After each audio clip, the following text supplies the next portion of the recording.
So you've had a busy week, huh? You're doing all these crazy events with Rhonda and stuff?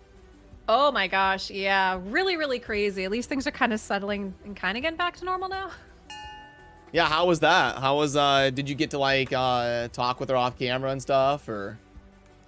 Yeah, it was great. There was a lot that we had to do behind the scenes, and I know people keep asking me, how is she in real life? And you guys, like, she's just a normal person. She's a mom, she's like us, right? She loves the video games, she's hilarious, she's super silly, she's geeky, she's nerdy, just a lot of fun. A lot of fun. Yeah, I mean, you know, they're still normal people. She just happens to be able to beat people up. Exactly, exactly. That's what it is. And yeah, behind the scenes, basically what you guys saw on stream yesterday, that's exactly how she is, you know, behind the scenes. Yep, that is super cool. So you it was like under NDA and you had to kind of keep it on the down low until you got to like go hang out on her channel? Yeah, basically it was NDA between Raid and her agency. That's why I couldn't say anything, because it's hilarious, you guys. Like, Chosen's in my DMs right after it happened. He's like, what? Why could you say anything? Like, why I'm didn't like, you tell me? guys, Why didn't listen. you, why didn't you tell me this was happening? You don't mess with superstar agency NDAs, okay? No, I don't. No, you did the right thing. I'm not saying you didn't. No, it was hilarious. I was like, I know, trust me. I would have loved to. I couldn't. Yeah, that's exciting. This is really cool. Is she gonna try to play Raid, or was she just kind of like checking it out, or did you ask her about that? Well, what ended up happening was, I know people were asking if she played the game. She did play the game. What you guys have to understand is I think a lot of us have been playing for so long that we forget what it's like when you're just starting. Especially coming in now, there's so much in the game, it gets really overwhelming. Especially when you're still trying to learn the lingo, you're trying to learn what things are, who champs are, where the dungeons are, what are the names. It can just really, really be a lot. So even though she had been playing some, what she was kind of told to do did get a bit overwhelming, which was why I was there kind of trying to direct her as well. Because like I said, really think back to when you guys first started. I know for me, I was really overwhelmed when I first started. Even like a couple weeks in, I was still overwhelmed because there's just so much, and there's more now than there was back then. Nice. Yeah, and I'll pull up the like we can like link the full video for people to check it out. But for those that weren't there for like the hangout with Rhonda, what did you both do? Like what was kind of the gist? I think you hung out for like 2 hours or so, right? Yeah, what was fun is initially I was only supposed to be there for 15 minutes, but they had me hang out with her for an hour because the stream just flowed so well and she was loving and having a great time and we vibed really good. So I literally just hung out with her for the whole hour. And for the guys there on the live stream, she had to take off because she does have a baby. Like I said, she's a mom. So she's like, uh-oh. She's like, I gotta go check on my baby. So I think we're done. Nice. It was like she's on like a more beginner account and playing and trying stuff out, and you were there to coach her through the basics. No, they actually gave her, so she can show off Rhonda, they gave her a nice stacked account, and they even, I think they had said that during the stream. So she did have some really good champs on there. She had Duchess and Seer and Siffy, you know, she had the Cold Hearts. She had just a really nice stacked account. The idea was her to show off her Rhonda champ, so that's what we did, is she ended up boosting her up to 60. We took Rhonda into Fire Night to show how great she is in there. Then, of course, the game has such great graphics and animations that Rhonda wanted to check out other champs. You know, we were pulling some shards. Yes, no silver. So this is a funny story. Before I went in, I was like, you guys gave her enough resources, right? And they're like, yeah, she's got plenty of silver. She's got silver to pull shards. She's got silver for gear. And sure enough, she did not.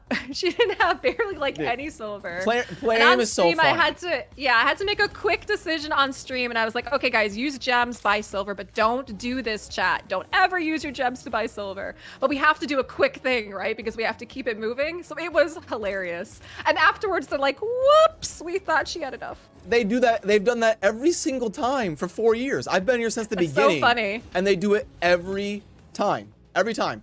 They like when they did the collab series with Ash, and back like 4 years ago, whenever he started, and I went to like pull a bunch of shards with him in our collab, and he had like 50k silver, and I'm like, dude. Yeah. And then he was like trying to get silver from them, and they like wouldn't give it to him, and it's just like 4 years later, so like same I thing. said, just to keep the collab moving, I just had to make that split decision of using gems by silver and move on. You know what I mean? Instead of us trying to fiddle around, she's not gonna understand about selling gear, which ones to sell, and why are we doing what. I'm like, this is the easiest way, just do it. And then me telling chat, don't ever do this. I'm only doing this because it's kind of a dire emergency at this point. Do as I say, not as I do. Exactly. Yeah, that is so yeah, funny. it was really, really funny. That was probably one of the most hilarious moments. One of the other most hilarious moments was when she got to see what her champion skin looked like. Not the original with the fire. I actually one, saw that. But Yep, the I saw that. glacial. Oh, she loved it, you guys. Apparently, like, she hadn't really seen it in game, and she freaked out and loved it. Yep, I saw. She was like, "Oh my gosh, I'm a Valkyrie." Yeah, well, it is. It's a beautiful skin. It really is. I can pull it up. Yeah, Bannerlords. There we go. Yep. Yeah, I did. I mean, saw. it's a gorgeous skin. Yeah. I caught a little bit of your. I caught a little bit of your stream with her. Yeah, I saw her reacting to the Valkyrie. I mean, it would be cool. I wish they would put us in the game as champions. You know, I mean, I got Yumeko. You have Bad Alcazar. Yeah, right. Yeah, exactly. Yeah. Chat's asking, oh, you're wondering what she thought of this skin. So I had asked her what she thought of her character model. She loves it. Overall, she was saying that they really did such a good job making the character look like her. Like, they nailed it to a T. She loves the original, you know, the original design, like the fire skin. She was very, very thrilled with it, very, very happy. And then, like I said, yeah, when she saw the glacial one, she freaked because she hadn't seen it and just loved the idea that they made a beautiful skin like that in the game for her. Yeah, it does. It looks like her, right, guys? It really does. They nailed it. Yeah, they always do a good job. So they've done like. How many people have they put in the game? It's been Ninja, Alexander, it's 3 now, right? And Ronda, right? That's like the 3, yeah. You know, real life people they've put in the game. Yeah. And I feel like this is the one that looks most like the person and acts the most like them, most likely. Because if you think about it, even when her Ronda character is idle, she's moving around like a fighter, like a boxer. When you level her up, she starts flexing. So they really just put a lot of effort into this one with her. Yeah, no, I think it is one of the better ones they've done, and she's got a pretty cool role in the game. Is kind of helpful and useful, so it was definitely a good event. Yeah, Sato's there too. That was Cerebus Arms, but that was different. What Chosen's referring to is the in-game promos that we had. So for the in-game promos based off of real people, there's only been 3. You are correct though, Samal, is that Sato was also based off of real person, but that was different. Yeah, they just kind of put him into the game. Yeah, it wasn't like a promo champion, but it was somebody kind of added in, yeah. Yep, Steven. Ronda even commented that they got her face right and everything. They just nailed it. Yeah, that's really cool that you got to. Was that a one-time thing, or you gonna do anything else with her, or is that NDA? Well, you guys saw what you guys saw on Tuesday. Nice. Very cool. Is she no longer fighting? I believe so. That was the question that came up. Like, I got to ask her all kinds of fun questions that you guys had asked. And I had asked her what the difference was between fighting real life opponents and, beating up the Fire Knight. Basically, she was talking about how she's doing gaming and loving gaming right now because it's giving her body a chance to rest, recover, recuperate. Not to mention, you guys also have to remember she's got a baby too. So she needs, you need a little bit of a break there. Yeah. Yeah. That's understandable. I know she was doing like some wrestling stuff too, right? I think she still is on WWE, if you guys didn't know that. Now, just in case we do have anybody in here who's not familiar who Ronda was, because I felt like I was one of the few people who actually knew who she was when she was at in-game, so I was really excited, she is an Olympic medalist for judo, if you guys did not know that. She is, WWE Raw, so she does wrestling, UFC, so mixed martial arts superstar. She also was a movie star. She was in The Expendables, she was in The Fast and the Furious, so she's very, very well-known. I feel like maybe she's mostly well-known for WWE. Yeah, she's still performing in WWE right now, but as far as like the mixed martial arts stuff, she hasn't done that in a bit. Yeah, I think what really made her blow up was probably UFC, because she was just insane. She was crushing everybody, and then she kind of. She was. And then that kind of propelled her into the spotlight, and then she kind of started diving into other stuff, movies, and some of the stuff you were mentioning. Yep. But she started out, I think you're right, like with judo in the Olympics and stuff. Yeah, that was a long time ago. She was an Olympic medalist. Yep, yep. Probably one of the most influential American athletes of this century so far. When she was in the UFC, that was insane. I remember that. Yeah, and see, I love that. People are saying that, you know, she's one of the reasons why there's women's divisions in the UFC. Yep. Tay versus Ronda was a great fight. Yeah, it's the kind of stuff that now, you know, you're seeing more of it, where we're seeing more women in MMA and in these extreme sports, that she becomes known for that. Her fights were more popular than most of the men's fights. she was a big deal. Yeah, well, I mean, realistically, it kind of becomes a big deal when you start seeing women who we're not inherently used to seeing there, right? And all of a sudden, they're getting a lot of attention, especially because, you know, she was in WWE and she also had a different background as well, too. Yep, that's right. Yep, famous for the armbar. That is true. Yeah, I like what chat's saying was when you dominate like she did, you really do advance in the sport. That's absolutely correct. Yeah, like Tiger Woods in golf. Yeah. Yep. She was one of the highest paid fighters at one point too. Yeah, and that's what I love is I love seeing that. And she and I did have a conversation in there too, because again, I don't think anyone's going to argue the fact that gaming isn't always inherently kind to women. And there isn't still very many of us in this realm, right? In this sphere. And that was stuff that we talked about yesterday too, is just being open and trying new things. I know initially when I first started streaming, there was even women that I talked to that growing up, they were made to feel bad if they wanted to try play video games. And I'm like, what? Because for me, I've basically done whatever I've wanted to do. I was a gamer, I did sports, I did art, as you guys see, I read, I was always encouraged to do whatever it is I wanted to do. And Rhonda's very much that way too. Like I had mentioned, I mean, she's a mom, she's a superstar in so many ways. She's a geeky, just a fun nerd like we are. And basically she kind of goes after and tries anything that she wants. So it's always just a really nice example to not let the stereotypes hold you back and not feel like you're boxed in and not able to just try new things and be different.